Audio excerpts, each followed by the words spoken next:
Ngikubingelele ngiphinde ngikwamukele mbukeli kule channel. Ngicela uma ukuthi uyafika kule channel, ngicela uqinisekise ukuthi ucofoza usubscribe ukuze uzokwazi ukuqhubeka uthola ezinye zezindaba ezenzakalayo.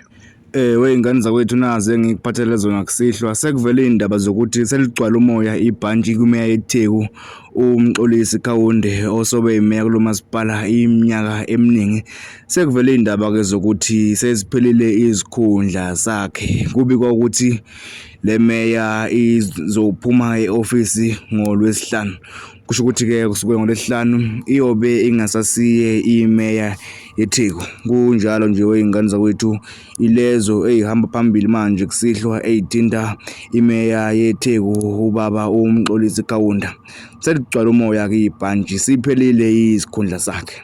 Hayi, ayaphenduka amatafula kuyasho ukuthi abantu bavotile bavote ngampela bavotele futhi ushintsho.